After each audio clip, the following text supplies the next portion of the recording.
అందరూ ఎలా ఉన్నారండి? అందరూ బాగుండాలని మనస్ఫూర్తిగా కోరుకుంటున్నాను. నేను సురేఖ.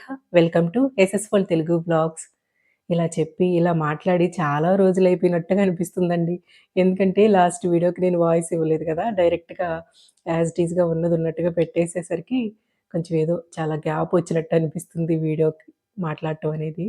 ఇక ఈ వీడియో మీరు గమనించినట్లయితే ఇంతకుముందు నేను పూజ వీడియోస్ పెడుతున్నాను గదా! Short videos. ఆ రోజుటి లాంగ్ వీడియో అనమాట. ఇక మధ్యలో పెట్టడం వీలు పడలేదు. ఇవాళ పెడదామనుకున్నాను. కొంచెం మనకి ఆడపిల్లలుండే వాళ్ళకి కొంచెం ఇన్ఫర్మేషన్ గూడా ఇచ్చినట్లుగా ఉంటదనిపిచ్చి, ఇంక ఈ వీడియో అప్‌లోడ్ చేస్తున్నానివాళ. ఇక సింధు వాళ్ళు, అన్న, పిల్లలు అందరూ ఊరెళ్ళున్నారు. ఇక మేము వెళ్ళకూడదు కదా! అందువల్ల ఎళ్ళలేదనమాట. ఇంకా మీకు కూడా ఇప్పుడు పండుగ పనులంతా బిజీగా గడుపుతా ఉంటారనుకుంటున్నాను. ఇంకా క్లీనింగ్ పనులతో, ఇంకా అప్పచ్చులు, అరిసెలు, నిప్పట్లు. నిప్పట్లంటాము, అరిసెలంటాము, అప్పచ్చులు అంటుంటాము. ఇంకా ఆ ప్రిపరేషన్స్‌లో గూడా ఉండే ఉంటారు కదా అందరూ. నాకు తెలిసి ఎక్కువగా ఇటువైపు ఎక్కువగా జేస్తారండి ఆంధ్ర వైపు. ఇంకా ఆ పనులతో బిజీగా ఉంటారనుకుంటున్నాను. ఇంకా అక్కడైతే అమ్మ, సింధు వీళ్ళు చేస్తున్నారు. ఇంకా వీలైతే వీడియో షూట్ చేసి సింధు అని చెప్పాను. అమ్మతో వీడియోస్ కూడా మీకు నచ్చుతాయి కదా! పెట్టిద్దాం అనుకుంటున్నాను. ఇంకా ఆ రోజైతే పొద్దున్నే స్వామికి నైవేద్యం కూడా ప్రిపేర్ చేస్తున్నాను పొంగలన్నం. నేను కొద్దిగా ప్రసాదాలు నైవేద్యాలుగా పెట్టేటప్పుడు ఆ చిన్న గిన్నెని ఇప్పుడు చూసారు కదా! ఆ సూప్ బౌల్‌ని దాన్నే పెట్టేసుకున్నాననమాట సెపరేట్‌గా. ఇంకా అందులోనే ప్రిపేర్ చేస్తా ఉంటాను. అది నాన్ వెజ్‌కి ఏమి ఉపయోగించనండి. అంటే ఇంతకుముందు ఎవరో కామెంట్ పెట్టారు. అందుకోసం సెపరేట్‌గా పెట్టుకోండి అని. అది సెపరేట్‌గా ఓన్లీ వీటి కోసమే ఉంచుకున్నాననమాట. నాన్ వెజ్ అస్సలు తగలనివ్వను దానికి. ఇంకా ఆ రోజు పొంగలన్నం కొద్దిగా ఇందులో ప్రిపేర్ చేస్తా ఉన్నా పొద్దున్నే. ఇంక ఈలోగా మావయ్య, మా వారు కూడా లేచారు. ఇంక వాళ్ళకి టీ పెట్టిచ్చేసాను. పొద్దున్నే కొంచెం ఇంతకుముందు మామూలుగా అయితే పిల్లలు వెళ్ళాక నేను పూజ ఇవన్నీ చేసుకునేదాన్ని. ఈ మాసం అంతా కూడా కొంచెం ఉదయాన్నే పూజ చేసుకోవాలని నియమం పెట్టుకొని చేసుకుంటా వచ్చాను. కాకపోతే అది మధ్యలోనే బ్రేక్ అయిపోయింది. ఒక 20 రోజుల వరకే చేయగలిగాను. ప్రాప్తం ఎంతవరకుంటే అంతవరకే కదా! మన చేతుల్లో ఏముండదు. ఇక ఇక్కడ పొంగలి ప్రిపేర్ చేసేసాను. పిల్లలు లేచేస్తున్నారు. మార్నింగ్ లేచి చదువుతా ఉన్నారు. ఇంక వాళ్ళు లేచొచ్చేసరికి ఇంకా పూజది కంప్లీట్ చేసుకొని, వాళ్ళకి టిఫిన్ బాక్సులన్నీ ప్యాక్ చేయాలి. ఆ రోజు పూరి, కర్రీ ప్రిపేర్ చేశాను.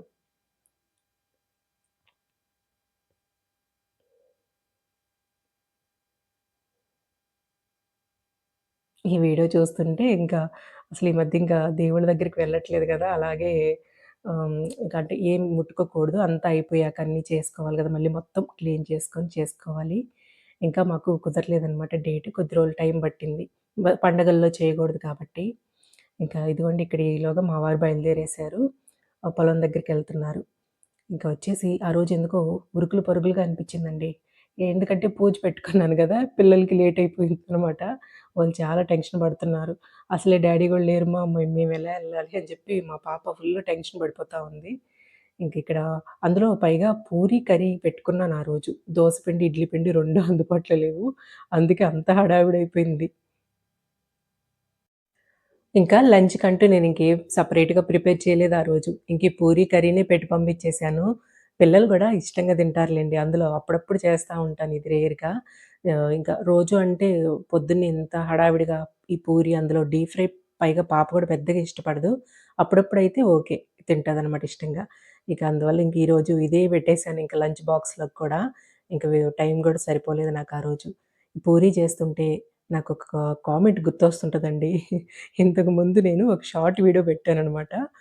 పూరి, కర్రీ ఆ 2 చూపిస్తూ ఒక షార్ట్ వీడియో పెట్టాను. బాగా రీచ్ కూడా బానే ఎళ్ళింది ఆ వీడియో. బాగా రీచ్ ఎళ్ళిన వీడియోస్‌లో ఒక్కటైనా ఏదో ఒకటి కొంచెం అంటే మరీ బ్యాడ్ కామెంట్ అని కాదు కానీ, ఏదో ఒక విధంగా చిన్నగా మనం నొచ్చుకునేలాగైనా సరే కామెంట్ వస్తదనమాట. అయితే అందులో ఒకళ్ళు కామెంట్ పెట్టారు. పూరి పొంగలేదు గానీ, మీరు పెద్ద కుక్కు అని పెట్టారనమాట. ఆ కామెంట్ చూసుకొని నేను, సింధు ఎంత నవ్వుకున్నామో. అదేంటోనండి ఫస్ట్ పూరీలు బాగా పొంగుతాయి. చివరికొచ్చేలకి సరిగ్గా పొంగవు కదా! మీకు కూడా అంతే కదా చెప్పండి. ఆ రోజు బహుశా అది పొంగంది చూసుంటారు వాళ్ళు. హమ్మయ్య! ఇప్పుడు చేసిన పూరి అయితే పొంగిందిలెండి.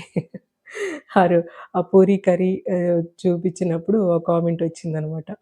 ఇంకా నేను ఈ పూరీలోకి చేసిన ఈ ఆలుగడ్డ కర్రీలోకి ఫైనల్‌గా శనగలు తినే శనగపప్పు ఉంటది కదా! ఆ సాయి శనగపప్పు, ఇంకా ఒక చిన్న చెక్క, 2 లవంగాలు, కొద్దిగా ధనియాల గింజలు కొన్ని వేసి మిక్సీ పట్టి, ఆ చివర్లో ఆ పొడి కలుపుతానండి కొత్తిమీర చల్లే ముందర. అది థిక్‌నెస్ వస్తదనమాట కలిపాక. ఆ టేస్ట్ కూడా బావుంటది అలా చేస్తే. అమ్మ కూడా ఆ పొడినే వేసి చేస్తారు. చాలామంది అదే మామూలుగా శనగపిండి కలుపుతుంటారు కదా! అలా కాకుండా ఈ శనగల పొడి, ఈ చెక్క, లవంగాలు మిక్సీ పట్టి ఆ పొడి కలిపి చూడండి. చాలా రుచిగా బావుంటది పూరి కర్రీ. ఇంకా హడావిడయిపోతుందండి. నిషి ఏమో పాపం పోనీటైల్ వేసేసుకుంది. రబ్బర్ బ్యాండ్ పెట్టుకుంది. తన్వి మాత్రం 2 జడలు వేయాల్సింది ఒప్పుకోదు. ఆహ్, స్కూల్ డ్రెస్‌లో అస్సలు ఒప్పుకోదనమాట. స్ట్రిక్ట్‌గా ఎళ్ళాలని జెప్తది. ఇంకా పైకి వెళ్ళుంది. పైన ఇంకొక అమ్మాయి అంటే మా కాలనీలోనే పైకా లైన్‌లో వేరే పాప ఎక్కుతది. ఇంక అక్కడి నుంచి వచ్చేసరికి ఇంకా గబగబా పరుగులు తీస్తున్నారు పాపం వీళ్ళు.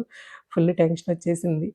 ఇంకా వీళ్ళు అంటే ఆ రోజే మా వారు బయటికి వెళ్ళే పని, మావయ్య గూడా ఊరు దాకా వెళ్లారనమాట ఆ రోజు. ఇంక వాళ్ళకవన్నీ చూసి ఇవ్వటం, మెడిసిన్స్ అవన్నీ సర్దివ్వటం మావయ్యకి. అంతా కొంచెం ఎక్కువ హడావిడయిపోయిందనమాట. హమ్మయ్య! మొత్తానికి వెళ్లారు పిల్లలు. ఇంకా ఆ రోజు ఈవినింగ్ పిల్లల్ని హాస్పిటల్ వరకు తీసుకొచ్చాను ఇద్దరిని. పిల్లలిద్దరికి కూడా హెచ్‌పివి వ్యాక్సిను థర్డ్ డోస్ అండి ఈరోజు.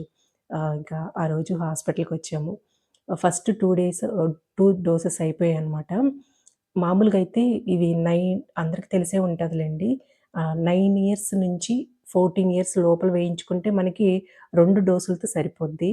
వీళ్ళకి కొంచెం లేట్ చేసేసాము. అంటే వేయిద్దామా? వద్దా?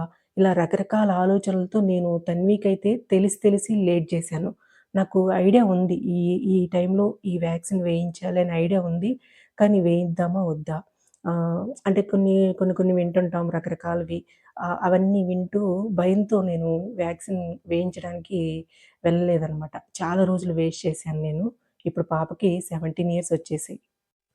ఈసారి వ్యాక్సిన్ వేయించుకునేటప్పుడు పిల్లలిద్దరూ ఏంటో నవ్వుకుంటూ సరదాగా ఒకరినొకరు వెక్కిరించుకుంటూ వేయించుకున్నారు. ఫస్ట్ 2 డేస్‌కి మా డో ఫస్ట్ వేసిన 2 డోసెస్‌లో మాత్రం కొంచెం మొఖాలు నల్లగా పెట్టుకొని వేయించుకున్నారు. ఇంకా మొత్తానికి కంప్లీట్ అయిపోయాయిలెండి 3 డోసెస్ ఈ రోజుతో. అయితే నేను ఫస్ట్ అలా భయపడుతూ వేయిద్దామా వద్దా అని పాపకు 9 ఇయర్స్ అప్పటి నుంచి కూడా 9 ఇయర్స్ అప్పటికన్నా నేను 14 ఇయర్స్ టైంలో వేయిద్దామని ఫిక్స్ అయ్యాను. మళ్ళీ వెళ్దామా? వద్దా? వేయిద్దామా? వద్దా? ఇట్లా రకరకాల ఆలోచనలతో ఆగిపోయాననమాట. కానీ కొన్ని రకాల ఇన్సిడెంట్లు చూసాక ఆహ్, మా రిలేటివ్స్‌లోనే మనకు అవకాశం ఉండి కూడా వ్యాక్సినేషన్ ఉండి కూడా మన పిల్లలకి ఎందుకు ఇప్పించట్లేదు? దాని గురించి ఒకసారి డెప్త్‌గా నీట్‌గా డాక్టర్స్‌ని కనుక్కొని పిల్లలకి వేయించాలని చెప్పి నిర్ణయించుకున్నాము. ఇక అన్నకి తెలిసిన డాక్టర్స్‌ని, నాకు తెలిసిన మా రిలేటివ్స్‌లో డాక్టర్స్‌ని వీళ్ళందరిని కనుక్కొని తప్పకుండా వేయించుకోండి అని చెప్పారు. కాకపోతే ఇది 9 ఇయర్స్ నుంచి 45 ఇయర్స్ మధ్యలో అని చెప్పారు కదా! Before marriage. మ్యారేజ్‌కి ముందర బాగా ఇది వర్క్ అవుతది అని చెప్పారనమాట. ఇక మనకెలాగో ఉపయోగపడదు కానీ పిల్లలకైనా అవకాశం ఉంది కదా! అన్నట్లుగా ఇంకా వెళ్ళి ఇద్దరికి వేయించేసామండి ఆ రోజు. మనం కూడా మన లైఫ్ స్టైల్ 40లోకొచ్చాక చాలా జాగ్రత్తగా ఉండాలండి. అన్ని విధాల ఆహార పరంగా, ఇట్లా బాడీకి ఏదో ఒక ఎక్సర్‌సైజులు చేసుకుంటూ ఉండాలి. ఇప్పుడు 40లోకొచ్చాక పీరియడ్స్ కూడా నాకు ముందుకి జరిగేస్తున్నాయనమాట. 5 డేస్ అలా వస్తున్నాయి. ముందుకెళ్ళిపోతుంది. అంతకుముందు 2 డేస్ అలా ఉండేది. ఇప్పుడు 5 డేస్ ముందుకెళ్ళిపోతా ఉంది. అంటే ఇట్లా ఓపెన్‌గా చెప్తున్నాననుకోవద్దు.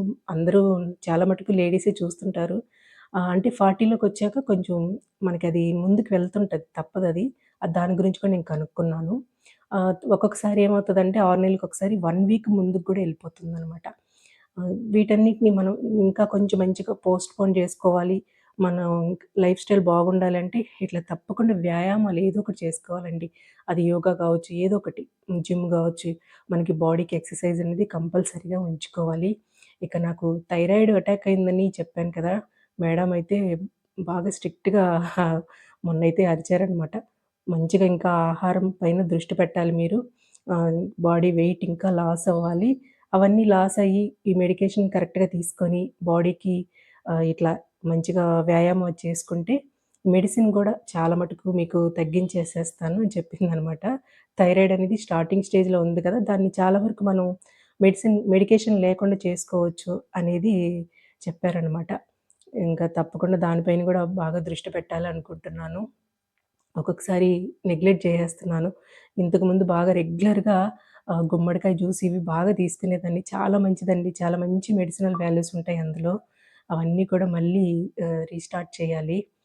ఇంకా మీరు కూడా తప్పకుండా లేడీస్ చూస్తున్నట్లయితే మనపై మనం శ్రద్ధ పెట్టుకోవాలండి ఆరోగ్యపరంగా. ఇంకా ఎవరు మనపై కేర్ తీసుకోరు. మన శరీరం పైన మనమే కేర్ తీసుకోవాలి. ఇంక ఇవన్నీ మీతో షేర్ చేసుకోవాలని చెప్పి ఇంక ఈ వీడియో పోస్ట్ చేస్తున్నాననమాట. ఇది ఎప్పుడో వీడియో. ఇంకా ఇవాల్టికి వీడియో ఇదేనండి. ఈ వీడియో అంతా ఎలా ఉంది అనేది తప్పకుండా కామెంట్ చేయండి. నచ్చుంటే ఒక లైక్ చేసి మన ఛానల్‌ని సబ్స్క్రైబ్ చేసుకోండి. ఉంటానండి. Thank you.